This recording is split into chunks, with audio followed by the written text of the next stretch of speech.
This program was made possible by contributions to your PBS station from viewers like you. Thank you. On the next Discover the Upper Cumberland, we visit the Arts Center of Cannon County, flip through the pages of fun at Mountaintop Comics and Collectibles, and sit down with Hippie Jack Stoddart and his wife, Mrs. Hippie Lynne Stoddart, to explore their life here in the Upper Cumberland. So come along, and together we'll discover the Upper Cumberland.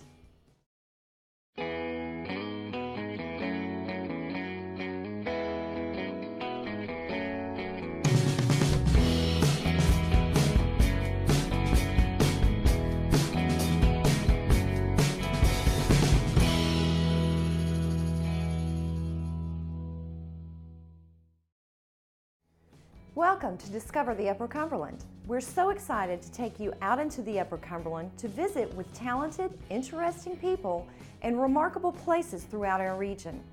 I am Celeste Flatt-Bennett, and I am honored to be your guide on this adventure. In our first story, we take a trip down to Woodbury, Tennessee, and visit the Arts Center of Cannon County. Visitors are often pleasantly surprised to find such rich art and fascinating theater in such a small rural town. But the incredible talent found in this area is no surprise to those who reside in this peaceful community.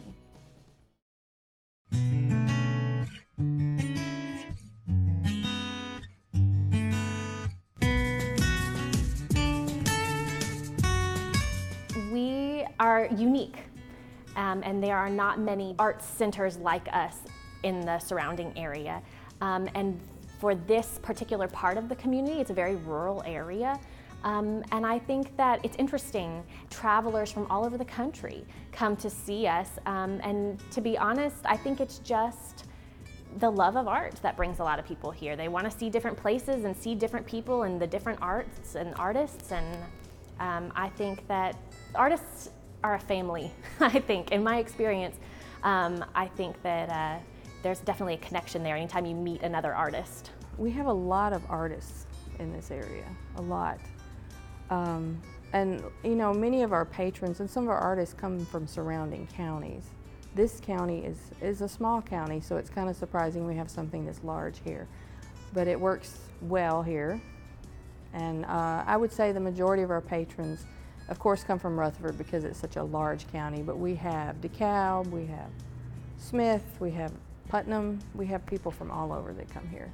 I've had this position for about a year, but I was a student in these programs and grew up through high school and all of that, getting to know these people here in this community. And they're always welcoming, and they want to genuinely get to know you. And I think that there's a lot to be said about that kind of a community. They're close-knit, and they want to see you succeed, and that means a lot. Here in Cannon Hall, right now we have a quilt exhibit from a lady in Tullahoma, and these quilts are painted and stitched, and they have different fabrics on them to make the textures. And if you look at the animal ones, they are very realistic.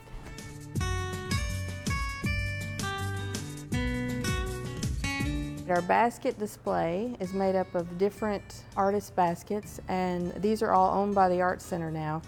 And Miss Sue Williams, one of our basket makers, was instrumental in getting this display up for us. She does, occasionally she'll do workshops for baskets and basket making. We also have exhibits in the Burger Gallery that changes out about every 6 to 8 weeks. Right now we have Cody Hale from Murfreesboro has his display in there, and he uses a toothbrush. It's amazing work, and it's very tedious also.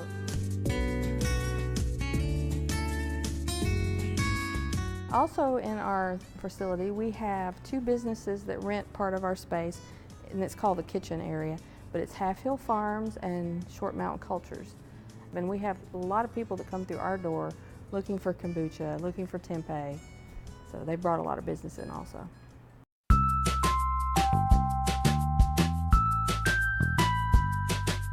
We have a theater that seats 223. It's a thrust theater, which means you're seating around 3 sides and you're looking down at the stage, basically, if you're up higher. We have 6 shows a year in our regular season. We do have kids shows, We get a lot of people that are surprised at our productions because I think we put on a really great production for a community theater that's this small. And we are a nonprofit community theater. We don't, people volunteer their time to come and do all this. And we have great artists from surrounding counties and here that come and do our productions. And people seem very pleasantly surprised, and the concerts too. They're very excited when they leave. We have a school show series called the Young at Art series. And it's a series of shows that we do just for children. We do them during the weekdays, and schools take field trips to come see our shows. Last year in 2017, we saw over 8,000 children come in from all surrounding counties to see our shows, and so that was a great record breaker for us. And really, our program a lot of times is the only exposure that some children get to live theater. They take field trips with their schools to come see us, and they may have not ever seen a show before, or a lot of kids come in thinking that it's going to be like a movie because they're used to that. But it's really neat to watch some of the kids experience live theater for the first time. I think that's one of the favorite parts of my job. To be able to have that experience of a person on stage performing or going to an art gallery to see something in person there, it's not on social media, and of course we use social media to promote these things, but what we are all about is the experience, the real life in-person experience. And I think that a lot of art is that way. So we're kind of a novelty at the moment, but it's just an incredible thing to watch people experience. I would tell people to come to our website and see what we have going on at the time. And come see our exhibits. We always have our exhibits up on the website so you know what's here, and we usually put what's forthcoming in the next month or so, and we have all our shows up, all our events up. You'll be surprised.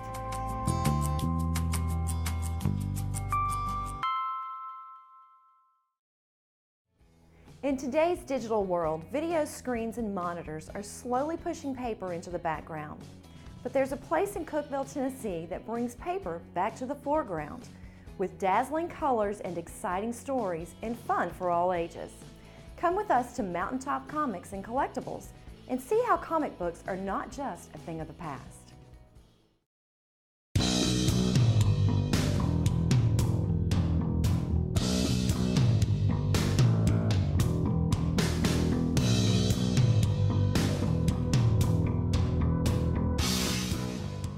Comic books, it's a different group of people. I mean, for the most part, we all love the same characters, the same stories. We grew up with them. We have a shared vision or a shared idea of the enjoyment of them. There's a nostalgia factor. A lot of us, we started reading when we were 7 or 8 years old, and we've continued through the years. We've grown up with these characters. And the reason that I think people like coming into a store is they can talk to somebody else who also shares their love of the medium. I love this place. So, I come in here and help do random things around here whenever I can, help set up for Free Comic Book Day and help take out old books and put them on the shelf. That way he can get ready for new comic books on today, Wednesday. It's like Christmas. So it's a great store and great people. Some of my best friends from here, and Michael, really knowledgeable person, personable too, and he'll help you find what you need. Mountaintop Comics and Collectibles first opened in 1998 online as an internet seller. Opened up the physical store in 2003 in Monterey. I was there for 6 years before moving down here to Cookeville in 2009. And 2018 marks our 20th year. The impetus for opening up an actual physical store was I missed the interaction between myself and the customers. I had the store from 91 through 95 in Monterey, and that just really kind of sparked the interest in retailing, and that's the reason I opened up the physical store in 2003. When the economy kind of went south in 2007, 2008, I saw that I needed to do something. It was soft everywhere, but it was really slow in Monterey. being a small town. So I moved down here to Cookeville and been here ever since.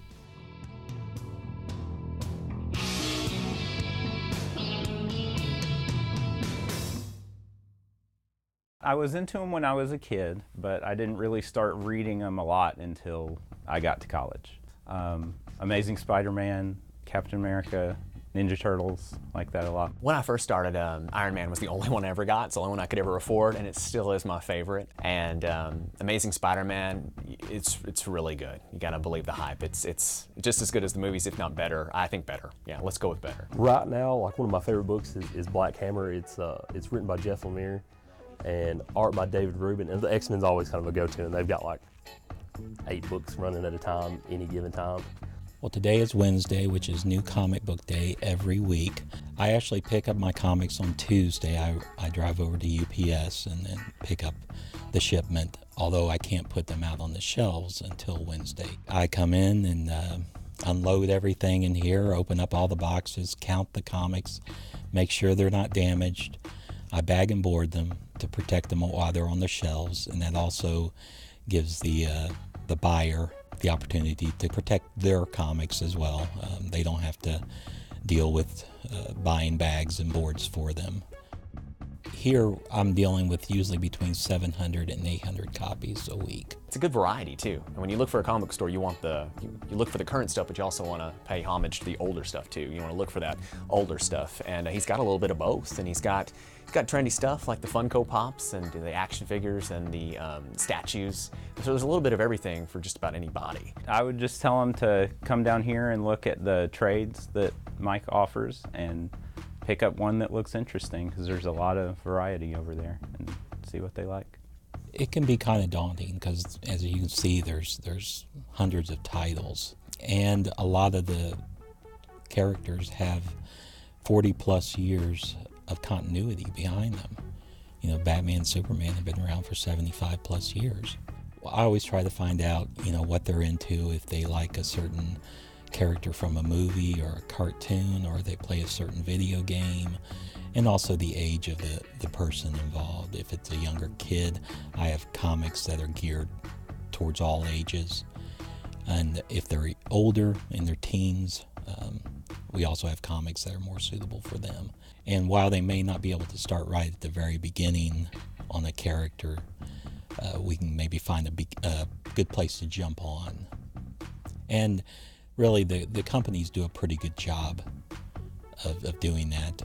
Usually comics are broken up into like 6-issue story arcs, so you can get them started on the current story arc, and if they decide they like it enough, they can always go back and try to find back issues or trade collections and try to fill in those blanks in the story.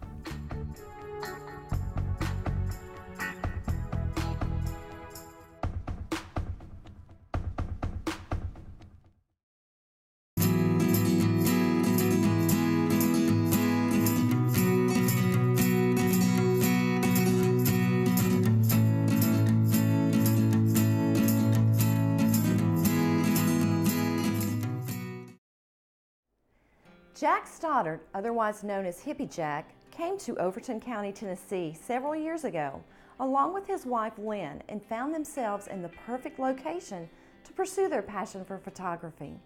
But little did they know just how their lives would change and how their own compassion for those less fortunate than themselves would affect so many lives around them.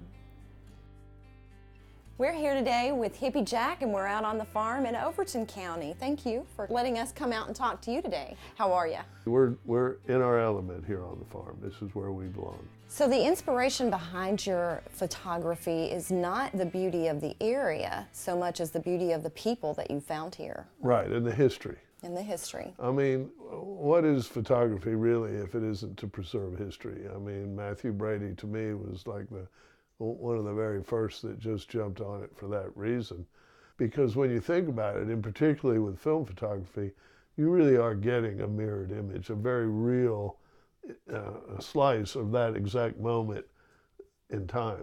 When did you start seeing the need in the area, the people on the mountain? We started doing the show for WCTE, just a little local show for fun, a music show out here. And at that point, I started getting up on the mountain a little bit. And then over the first couple of years of doing that and this festival happening to us, because we did not plan to have 2,500 people out here, we always had an association with some other nonprofit outreach type organization. And they're wonderful people. I want to preface this with saying that they feed a lot of people, and they do it every week, way more than we could ever reach. And they're doing the community a fine service. But there's a question in society today as to who deserves what.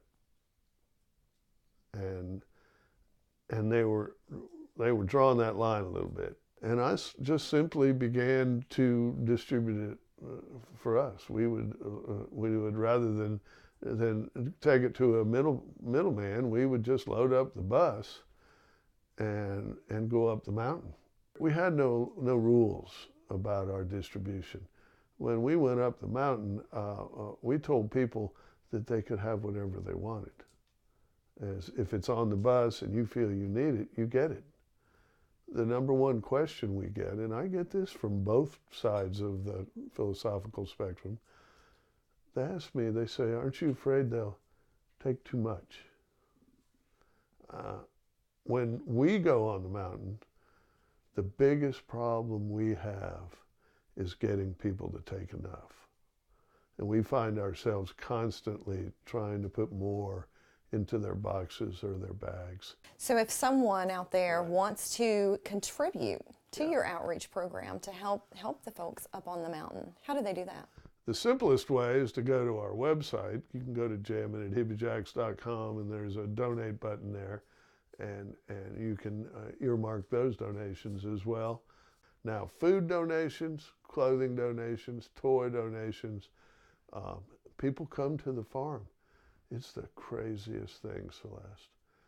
It has grown and grown and grown. We will get up some mornings, if we go out to the bus, we haven't been out there in 2 days, and there'll be 500 pounds of food out there we never know showed up. And it's remarkable. People are good. You know, they are good. I mean, some of my bitter disillusionment has been wiped away. Thank you for sitting with us today and chatting. And not only do we have Hippie Jack today, but Mrs. Hippie is here, and we're going to talk to her for a few minutes too. As we said, Miss Hippie has joined us today at Hippie Jack's also. And you are very active with providing and distributing food. Tell us your take on that. Once again, I think the people have, they've accepted this, or they look forward to us coming now. You know, and they know they can get the things that they want. It's not, we don't make up a box and say, you have to take, you know, oatmeal, you know, grits, you know, these things. I always try and remember what they like, different people, or, you know, get what you like. You don't have to take what we want to give you. And they're really good about that. They'll go through and pick out things in the bus that they like to eat. And they never take too much. You know, we're always putting more stuff in there, you know. Well, thank you for serving the people right here in your area. You know, I don't know if it'll make any difference. It makes their day a little easier. You know, it's probably not going to change anything in the long run, other than that they're a little happy and they know that somebody appreciates what they have to offer. We want to encourage everyone to come out to the festival and bring food items to donate. Yes, please. Right now, we're mostly stressing food. Christmas is over, so we're not collecting toys. Around Christmas, we do an outreach of children's toys. And we have a bus that's full of some clothes now. So really, we're trying to stress food. Well, thank you for joining us and letting us come into your home. You're welcome. I'm glad you all made it.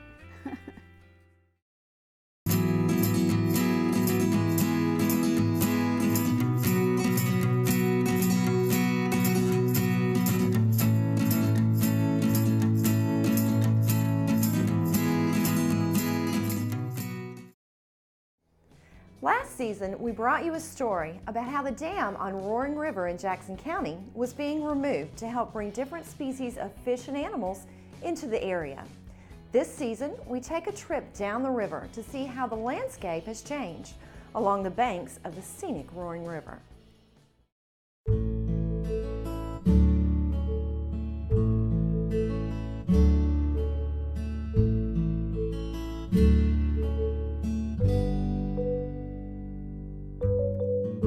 When we were down at the dam removal earlier in the year, you and I talked about some of the benefits for having that area open back up. And we talked about opening up fish passage and passage for other animals that live in the river. But you know, we're looking at opening up this river so that things like white bass and smallmouth bass can move up and down the river. Those are species that will have seasonal movements, species that people fish for, and should notice a difference over time in those species to move farther upriver.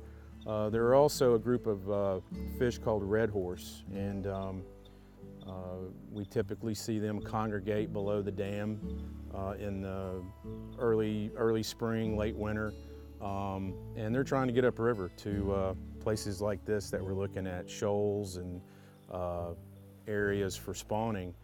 When we've done surveys through the winter and early spring down where the dam used to be, we would see all those species kind of stacked up, ready to go upriver. So this coming year, when we get some spring rains and late winter, early spring, we get those big rains, we should see some of those fish up in these areas. And the red horse can be particularly impressive on their spawning runs because you can have thousands of fish up on a shoal like this trying to spawn, and it's kind of a really neat thing to witness.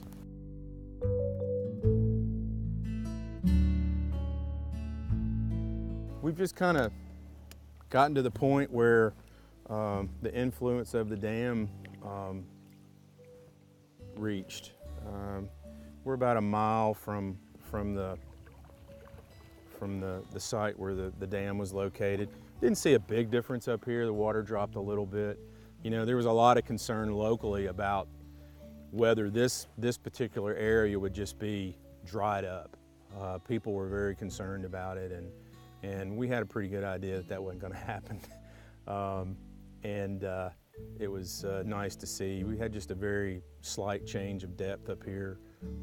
So the people living on the river didn't notice, you know, that much of a difference.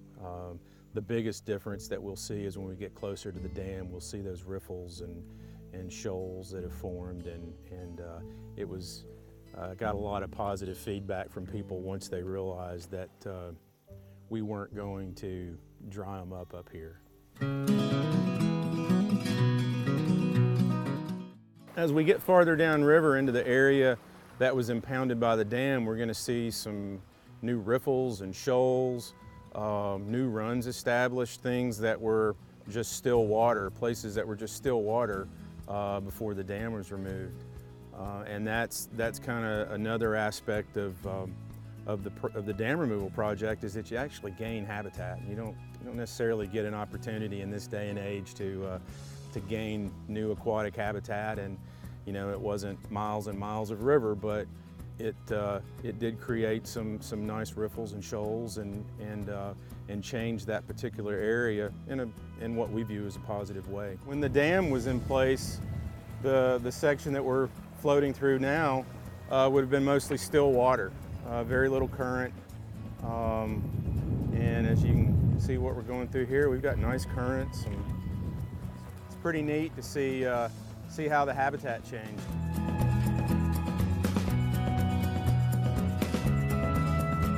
The place where we put the boat in at the Boyles is one of those places in local communities that people have been coming to for years. It was privately owned.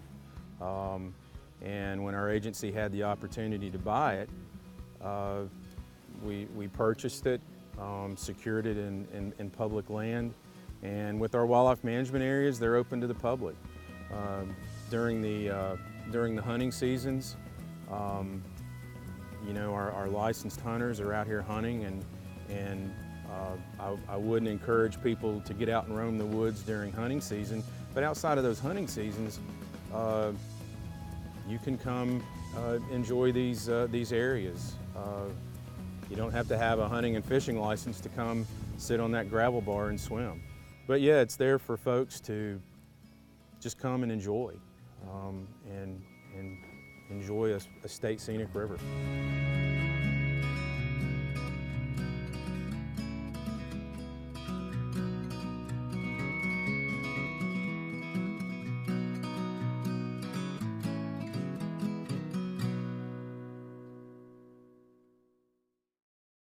Thank you for exploring the Upper Cumberland with us.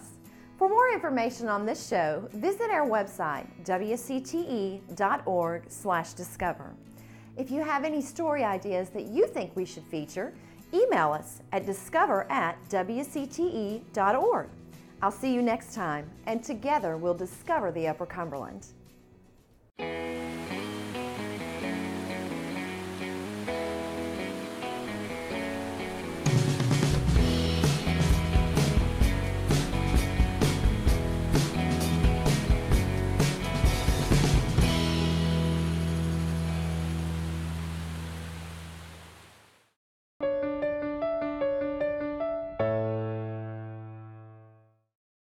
This program was made possible by contributions to your PBS station from viewers like you. Thank you.